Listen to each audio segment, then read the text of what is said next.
Hello dear fans and subscribers, welcome to the cricket show. And in this cricket show, well, I don't know, there's not much international cricket happening, but well, we definitely know that there is one match which is happening, which is going to happen tomorrow, and that is between India and Zimbabwe, which I'm going to preview. There's not much in it, but I will definitely go through that, no doubt about it. And today it also gives me a time to look into the ICC T20 qualifiers that has been going on. So I will try to see whether I have time to actually have a look at the ICC T20 qualifiers, which would be great. Let's see what's in store. The World T20 qualifiers, as you know, the ICC World T20 qualifiers 2015 is going on in full swing in Ireland and Scotland, and these are the 6 teams which would be taking part in the World T20 Championship in 2016. So I think today I'll get some time to dwell on that too. We'll wait and watch. So first and foremost, I'm going to preview the Zimbabwe versus India, which is the final clash which is coming up, and which will also bring an end to this one-day series. Now, for India, they have everything to look out for, as they have already won the series 2-0, and it is only a matter of whether Ajinkya Rahane, as the captain of the team, will be getting an opportunity to actually clean sweep the series, which we will be proud of. But it also brings, as you know, India have everything to play for, and I think there is some news which is not so encouraging. Reason being that Ambati Rayudu, who has been in some good form, also hit a century in the first one-day international, unfortunately wouldn't be playing, and the Kerala player, the young and talented Kerala wicketkeeper batsman Sanju Samson, has been rushed in. Now, the third and final ODI, which is going to be played, well, I could only say one thing, that India can do some experimentation. One has not seen Sandeep Sharma into business. Now, Sandeep Sharma, this would be the right time, according to me, because India have not everything to play for. I think it's a very good time for Sandeep Sharma to be blooded. Sandeep Sharma, I mean, one hopes that Sandeep Sharma plays tomorrow, because as I said, he's a very, very talented bloke. He's like a Pravin Kumar like bowler, but he can surprise you with some pace. And the good thing about Sandeep Sharma is, like Bhuvneshwar Kumar, he swings like Bhuvneshwar Kumar, Pravin Kumar, one could say that he actually swings the ball both ways at good pace, and he's quite a handy batsman too. So it would be pretty interesting to see, because he has done extremely well in the Indian Premier League 2015, and he's also, not only does he pick up wickets, he can also keep the batsman quiet by really bowling the right lines, and he's a typical one-day type of bowler. So I'm really looking forward to seeing Sandeep Sharma in action tomorrow. One has to see what the Indian think tank thinks about it.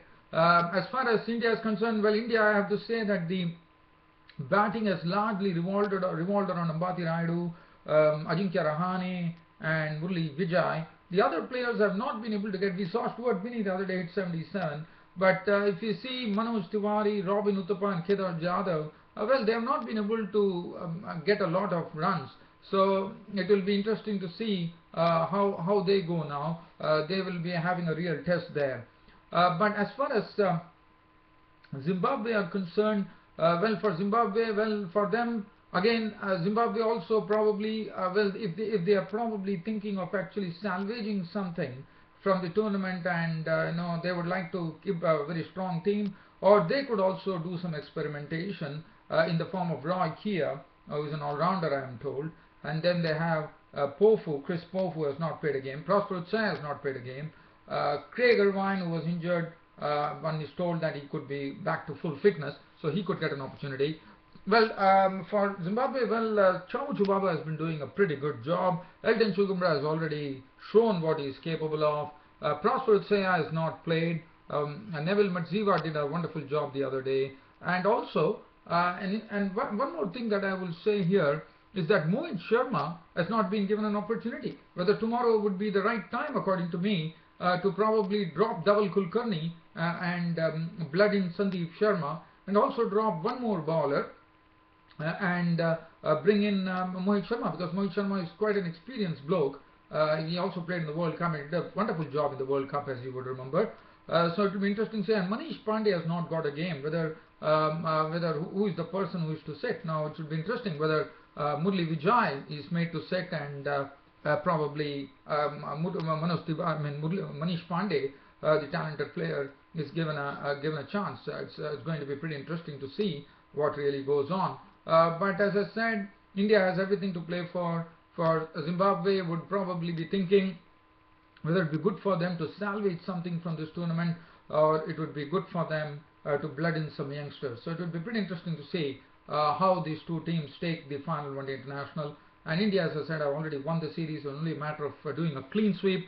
And Ajinkya Rahane would be hoping that his boys could once again help him and see to it that Ajinkya Rahane in his first one-day series, first international series as captain, would get a clean sweep under his belt. So one has to wait and watch. Well, I thought India have done a good job here in Zimbabwe, taking a second string team, a new captain, and they've done a wonderful job. Now let's get on to some ICC World T20 qualifiers. Now let's have a look at I will have a look at the points table later, but as you know, this ICC World T20 qualifiers is something, it's pretty important, and we are looking at the results. Now there were some matches which were played today, and there was a match which was played between USA and Namibia, and USA, well, they made 113 for 8. In fact, they won the match there in fact, Namibia beat the United States by 7 wickets. So Namibia is a good team. We know that Namibia definitely has some talent in them, and they beat the United States of America. Namibia made 116 for 3 and USA 113 for 8, and Namibia won the match by 7 wickets. The other match between Hong Kong and Papua New Guinea at Brady was washed out because of rain, and this was a very, very inept batting display, I thought, from Nepal against Ireland, which I'll come to, because Nepal were all out for 53. That was not something that one expected from Nepal. Nepal is a talented team, we all know that, and Ireland actually cleaned them up in the 8th over itself, in the sense Nepal all out for 53, and Ireland in fact won the match very easily by 8 wickets with scoring 54 for 2. And other than that, so I'm going to look at that Ireland versus Nepal and see what really went wrong. And just talking the ICC T20 qualifiers, I would like to congratulate one team, being Jersey. Jersey is somewhere, is a country, I think it's a small place, probably I think it's bordering France, if I'm not wrong, and they actually were making their T20 debut in the ICC T20 qualifiers, and what a big scalp they had. In fact, they went on to defeat Hong Kong by 9 wickets, and their openers Gog and Farley did a wonderful job, I thought. Well, I've been always saying I was a bit surprised with the selection of Afghanistan when this particular bloke, who according to me is pure dynamite, and he placed the helicopter shot. Now, helicopter shot was something which was made famous by the Indian captain Mahendra Singh Dhoni, as you would remember. And Mahendra Singh Dhoni, he was followed by another person, and his name is Mohammad Shahzad. Now, Mohammad Shahzad is one who really can murder the bowling. The other day he scored 9 sixes in a 36-ball 75 when they went on to actually beat Scotland. He also did it against United Arab Emirates, I suppose. I'm just going to see. Yes, I think he also did it against United Arab Emirates. He did it against Scotland. In fact, he hit a scorching 36-ball 75 against Scotland, and it's a 3rd straight win for Afghanistan. Now, that is something which is absolutely splendid. Shahzad is on a real roll. Now, as I said, this bloke, I was really surprised when Afghanistan team was announced, I definitely told in my preview that for whatever reasons this guy Mohammad Shahzad has been kept out. I really was not really buying that, and I mean, what an electric player he is. He's such an exciting prospect. He likes to really tear the leather of the ball with his hitting, and that's what he precisely did in the ICC World T20 qualifier. In fact, I would say it's only because of Mohammad Shahzad pyrotechnics that Afghanistan went on to hit their first 200 in a T20 match.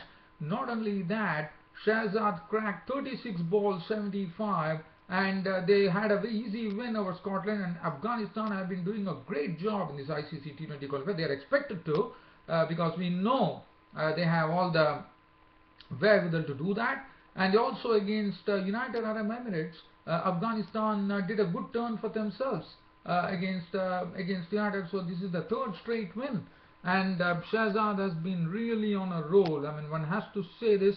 Shahzad has been on a real roll. Shahzad has been the man who has been the talk for Afghanistan. So I was just wondering why this bloke Ahmed Shahzad was kept out of the Afghanistan team. It really beats me as to why Mohammad Shahzad has been kept out. I mean, he's such a standout performer. As I said, he's a very aggressive bloke. He really likes to tear the leather of the ball. The other day we saw against Netherlands, he cracked it by hitting a 36 ball 75. And look at this knock that he played against United Arab Emirates. He cracks 74 of 37 deliveries. And this bloke is really going great guns in this particular ICC T20 qualifier. I'm very happy for him, because he can give you an electric start, and he really likes to really tonk the ball. And for spinners are something which are very easy meat. He loves the spinners, and once the spinners come, he's totally a man who is totally transformed, because he uses his feet well, and the power that he gets from his bat is something pretty ominous for the opposition. And I'm very happy to see that Mohammad Shahzad has made a mark here in the ICC World T20 qualifiers. And let me tell you, I really felt sorry that Mohammad Shahzad was not there in the World Cup 2015. What a player he is. He's sure to really entertain everybody here in the ICC T20 qualifier. And the good thing about him is that he has really thrown caution to the wind, and he has probably been given the license to go for the shots, and that's what you precisely are seeing. And I hope the luck continues for Mohammad Shahzad of Afghanistan, and that's pretty interesting to see. So Afghanistan are on a real roll here. I will look at the points table, and before that, before looking at the points table, what I would like to do is I would like to go on to the Ireland versus Nepal match, which was a pretty one-sided affair, to see what really happened, because Nepal were bowled out for just 53 runs, and that was not something one expected from Nepal, because Nepal is definitely a pretty talented squad. And let's see what happened. Well, Nepal really succumbed. In fact, there were only two batsmen who actually went into double figures. One was Sagar Pun, who made 20 of 18 balls with 3 fours, and Paras Kadkar, the captain, who made 10 of 16 balls with 1 4. And look at the Nepal innings. I mean, all the other players who were there could only muster single figures, and that was pretty sad. In fact, the wickets were shared by the Irish bowlers. Kevin O'Brien 3 for 8, 3 for 10 for Shane Thompson, 2 for 7 for John Mooney, 1 for 19 for Craig Young, and Cusack 1 for 7. As far as Ireland were concerned, Ireland definitely lost the wicket of Niall O'Brien pretty cheaply to the pace bowler Sompal Kami for 3, and he also lost Sterling for 29, but Porterfield and Kevin O'Brien took them home. And as I said, this was not something which was expected from Nepal. Nepal could have put up a much better performance, and I hope they will learn their lessons here. And then just before concluding this cricket happening show of mine, I'm just going to have a look at the points table as they stand. Now, Group A, well, Ireland are leading the Group A in this ICC T20 qualifiers. They have 6 points. They won all the 3 games. Papua New Guinea are having have 3 points. Namibia, in fact, Papua New Guinea, Namibia, and Nepal are locked on 3. Jersey, who made their debut after winning against Hong Kong, are on 2. Hong Kong on 1, and United States are the ones who are yet to get on the board. They are at duck right now. Now, Group B, Afghanistan are showing some very good form. They have played 4 matches and they have won 3 matches, and they have 7 points already. They are the ones who are having the maximum points if you compare the A and B groups. Kenya are having 5 points, Netherlands having 4, Scotland 2, and Oman 2. Canada, from where I am actually reporting on this Cricket Happening show, unfortunately have lost both their matches and they had to score. And United Arab Emirates, unfortunately, I have to say that was the place where I stayed for 9 years. So I'm pretty sad to see that United Arab Emirates are also yet to get off the mark in this ICC T20 qualifiers. I think that would probably end my Cricket Happening show for today. Well, dear fans and subscribers, I'm just going to do an experiment here. Pardon me, you'll hear my voice. Probably the image won't be a bit perfect because I'm just doing an experiment of getting into a 3D image. I'm just doing an experiment, so if at all my image is not looking good, please pardon me, dear friends and subscribers. Just an experiment. Whenever there are no any major matches, I just want to do some experiments. So I hope you all like it, and look forward to seeing you all tomorrow on my next Cricket Happening show. Until then, it's goodbye. Thank you.